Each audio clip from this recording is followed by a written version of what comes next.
मारताना असं सांगितलं, तुम्ही जर फिर्याद केली या घटनेची तर तुझ्या आईला आणि तुझ्या बहिणीला गावात नंग करून फिरवण. काय फिर्याद करणार आहे? आणि परत असं म्हटले, तुझी बहीण 18 वर्षाची उदे म्हणे, घरून तिला घेऊन जाऊ आम्ही उचलून, कोण आमचं काय वाकडं नाही करू शकत. मुलगी हिंदू आहे. आणि या संपूर्ण प्रकरणात म्हणजे बेग गँगचाच हात आहे. हो, तेच होते ना. आता त्याचे भाऊ होते, राष्ट्रीय श्रीराम संघाचा तो कार्यकर्ता आहे. तो सुरुवातीला तिच्याकडे गेला, तिला बंदुकीचा धाक दाखवला. ती आजीकडे राहत होती. मग त्यांनी 90 दिवस तिच्याबरोबर बंदुकीचा धाक दाखवून संबंध ठेवला. ती पण हिंदूच आहे. पोलीस स्टेशनला आणलं आणि मी माझीच गेले होते असा जबाब लिहिला गेला. आता गुन्हा कसा दाखल होईल? PSI स्वतः त्यांनी असं स्टेटमेंट केलंय की आणि त्यांनी ह्याच्यात कोणीही आरोपी होणार नाही अशा पद्धतीचं मुलीचं स्टेटमेंट लिहून घेतलं. काय नाव आहे त्या PSIचं? समाधान सोलंके. समाधान सोळंके. हा. आणि दिलं, आईच्या ताब्यात दिली, मुलगी गेली. तर ती जी आई आहे त्या मुलीची, तर ती गावात न्याय मागण्यासाठी फिरत होती की माझी मुलगी 4 दिवस नव्हती, तर गुन्हा दाखल झाला पाहिजे.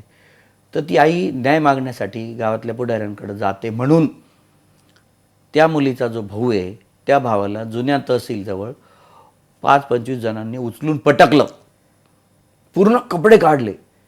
16-17 वर्षाच्या पोराची अंगकाठी कशी असेल, किती लुकडा पोरगा, त्याला उचलून खूप बेदम झोडून काढलं, बंदूक लावली, गळ्याला कोयता लावला त्याच्या. ते लहान पोरगं कसं काय, म्हणजे त्याची काय हिंमत राहणार आहे. आणि मेला असं समजून पाटात टाकून दिलं. आणि त्याला मारताना असं सांगितलं, तुम्ही जर फिर्याद केली या घटनेची तर तुझ्या आईला आणि तुझ्या बहिणीला गावात नंग करून फिरवण.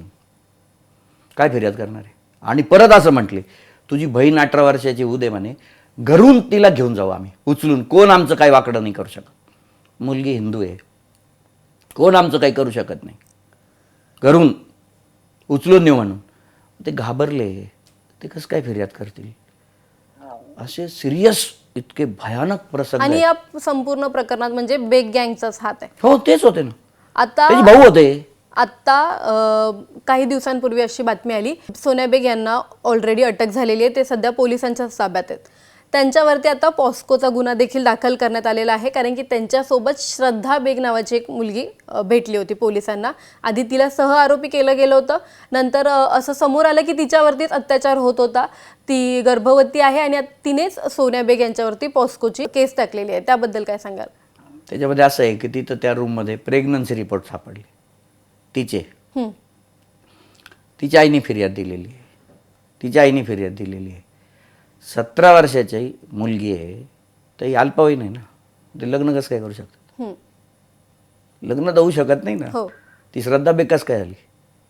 बरोबर. ती झालेलीच नाही, लग्नच बेकायदेशीर. केलंच नाही ना. लग्न कुठं केलं? कुणाला माहिती आहे लग्न? आम्हालाच नाही माहिती. गावात तर आम्हाला कळालं नाही यांचं लग्न झालं म्हणून. मग ती इलिगल तिला डिटेंड करून सोबत ठेवलं होतं. असंच आहे ना ते. असंच असावं. बरोबर. आणि आईने फिर्याद केली तिची, असा विषय आहे. मग ते प्रेग्नन्सी रिपोर्ट आहे ना ते तिचे. आत्तापर्यंत म्हणजे अशी 1-2 खूप प्रकरणं समोर येतात की जिथे मुलींचं अपहरण केलं जातं, भर दिवसा अपहरण करतायत, त्यांना खोलीत डांबतायत, अत्याचार करतायत. त्यानंतर देखील आत्ता परवा एक केस समोर आली की तिथे ती म्हणजे जी मुलगी होती ती आजीकडे श्रीरामपूरमध्ये होती.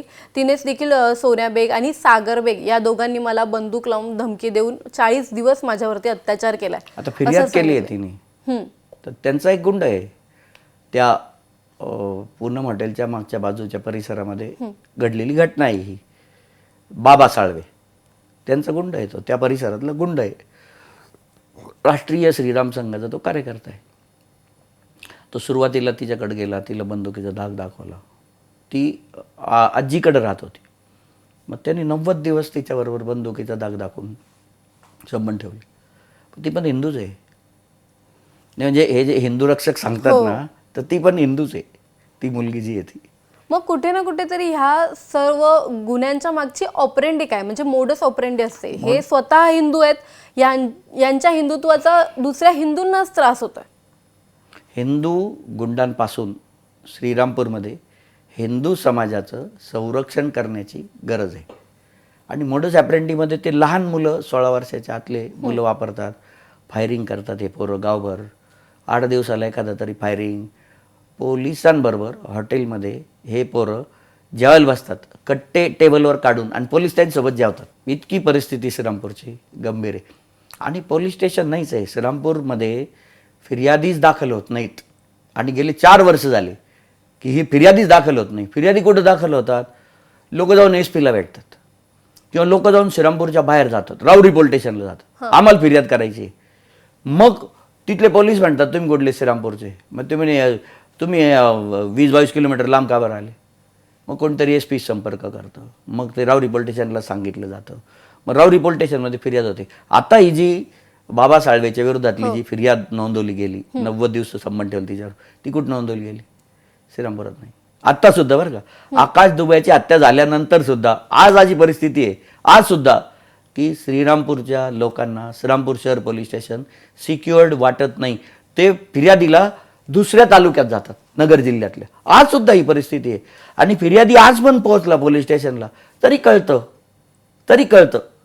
आज सुद्धा सगळे पोलीस सगळे त्यांच्यासाठीच काम करतात. मग या पोलिसांवरती कधी का कारवाई झाली? व्हायला पाहिजे ना. आता कसं आहे, नवीन 2 महिने झाले मुमुक्का सुदर्शन म्हणून SP आलेले आहेत, आणि त्यांनी एकदम आक्रमकपणे या सगळ्या विषयाचा मोडून काढण्याची त्यांनी तयारी चालवलेली आहे. त्यांनी मनोमन ठाणलेलं आहे की हे मोडून काढायचं सगळं. श्रीरामपूरमधलं हे जे नेक्सस आहे गुन्हेगारांचं, हे मोडून काढायचं. म्हणजे यांचंच नाही, सगळ्या गुन्हेगार टोळ्या मोडून काढायच्या, हे त्यांनी ठरवलेलं आहे. काय पण त्याला काळ जाणार आहे ना, मोडून काढायचं आहे त्यांना, त्याला तयारी. आणि आत्ता जी काही कारवाई पोलीस करतायत, समजा 2 गुन्हे दाखल झाले, एक आकाश दुबयाचा, दुसरा हा शिर्डीतून दाखल झाला, दुसरा शिर्डीतून दाखल, 2च गुन्हे दाखल झाले. असे मी तुम्हाला सांगितलं, त्या मुलीच्या भावाला उचलून नेलं, मुलीला उचलून नेलं, असे कितीतरी गुन्हे आहेत ना जे दाखल व्हायला पाहिजेत. 50-50-100 गुन्हे तर असतील ना, असे जास्त दाखल व्हायला पाहिजेत ना. ते दाखल दहशतच एवढी आहे, कोण दाखल करेल? दाखल झाले पाहिजेत. यासाठी SP श्रीरामपूरच्या नागरिकांमध्ये विश्वास निर्माण करतायत. आणि गुन्हे दाखल होणं ही श्रीरामपूर शहर पोलीस स्टेशनवर विश्वास निर्माण झाल्यानंतरची पुढची पायरी आहे. त्यांनी एक श्रीरामपूरमध्ये जनता दरबार घेतला SPनी. 400 कंप्लेंट्स आल्या. जत्रा होती श्रीरामपूर पोलीस स्टेशनला, जत्रा फिर्यादी द्यायला. बेग गँग विरोधात नाही, जनरल, म्हणजे त्यांच्या विरोधात काही असतील आणि काही जनरल, पण जनरल सुद्धा फिर्यादी श्रीरामपुरात नोंदवून घेतल्या जात. 400-500 लोक होते फिर्यादीसाठी, 400-500 एवढी जत्रा होती. हे साचलेलं आहे ना सगळं 3-4 वर्षातलं. कामच करत नाही पोलीस, पूर्ण त्यांच्यासाठीच काम, बेग गँगसाठी काम करतात ना. पोलीस स्टेशन श्रीरामपूरच्या नागरिकांसाठी नाही चालवलं जातं, ते बेग गँगसाठी चालवलं जातं. श्रीरामपूरमध्ये आकाश दुबे या हत्येनंतर 4 दिवस कडकडीत बंद पाळण्यात आलं होतं. त्यावेळी नेमकी काय परिस्थिती होती? लोक आम्हाला सांगत होते की तुम्ही अजून बंद ठेवा, पण ह्या गुन्हेगारीचा, ह्या बेग गँगचा तुम्ही समूळ उच्चाटन करा, नायनाट करा, समूळ उच्चाटन करा, असं लोक आम्हाला सांगत होते. आणि या प्रकरणादरम्यान आकाशचे जे वडील आहेत शेखर दुबे यांची आणि सागर बेग यांची एक ऑडिओ क्लिप देखील व्हायरल झाली होती. त्याच्यामध्ये ते बोलत होते की इथे पोरं घुसलेत, मारतायत वगैरे. ते नेमकं काय? मग त्याचं असं होतं की श्रीरामपूरमध्ये पूर्णपणे प्रचंड गाव तालुका गुन्हेगारीच्या दहशतीखाली आहे. साधा धक्का लागला तर 25 पोरं येतात मोटरसायकलवर, टीनेजर्स, आणि मारून निघून जातात. आणि मारहाण अशी का जीव जाईल असं, मारहाण अशी. रस्त्याने धक्का लागला तरी तो निष्पाप माणूस आहे ना, तो प्रचंड दहशत आहे. जी काही घटना घडते ती सगळी बेग गँगशी संबंधितच असते. आमची रामनवमी फेल गेली, म्हणजे ग्रामदैवताची जत्रा, तर ग्रामदैवताच्या जत्रेत 3-4 माणसं कापायच्या घटना घडल्या. 3-4 माणसं कापायच्या म्हणजे 307 चॉपरनी मारलं, अशा 3-4 घटना घडल्या. त्याच्यानंतर सुद्धा पुढच्या महिन्यामध्ये तत्ते मैदानावर एकाला चॉपर मारलं, योगेश हॉटेलजवळ एकाला चॉपर मारलं. तर या घटना साधारणपणे ॲव्हरेज 4 आठवडे समजा महिन्यामध्ये 4-5 आठवडे, तर प्रत्येक आठवड्याला 1-2 घटना सातत्याने. मार्च एप्रिलमध्ये रामनवमी झाली, तर आजपर्यंत तो प्रचंड टेन्स आहे श्रीरामपूर शहर आणि ग्रामीण. आणि कुठेही फायर होतो श्रीरामपूर शहरात, आणि पोलिसांना सांगितलं नाही म्हणतात. तर या पार्श्वभूमीवर ती मुलं हॉटेलमध्ये घुसली, किंवा तिथं जेवायसाठी त्यांनी सांगितलं आम्हाला जेवायला पाहिजे 4 वाजता. तर किचन बंद होतं, तर ते म्हणले नाही बुवा, जेवायला नाही देऊ शकत. आम्हाला जेवायला नाही, आम्ही मालक आहे गावचे. मग ही फिलिंग काय आहे त्यांची? तो रिॲक्ट का बरं झाला? तो काय म्हणत होता? तो रिॲक्ट का बरं झाला? तर आम्हाला जेवायला नाही या गावात 4 वाजता, आम्ही मालक आहे गावचे, ही त्याची फिलिंग होती. आणि मग त्या रागातून त्यांनी मारलं. आता पोरं तर दिसतच होती नाही गुन्हेगार आहे म्हणून. मग त्याच्या वेटरनी त्याला सांगितलं दुबई याला की हे बेग गँगची पोरं आहे. त्यांनी त्याला फोन केला की इथं पोरं आलेले आहेत. मग आता त्यालाच करणार ना फोन, याला पोरं परत बोलव म्हणून. तर लोक आणि त्या ज्यांनी मारलं आकाश दुबई याला, त्यांनी सुद्धा फोन केला होता त्यांच्या लोकांना. तर ती पोरं सुद्धा आलेली होती तिथं, पण तोपर्यंत पोलीस पण पोहोचली. म्हणजे त्याला त्याच्या मदतीला पण मोठी कुमक आलेली होती. तिथं पोलीस नसते तर अजून 1-2 लोक मेले असते.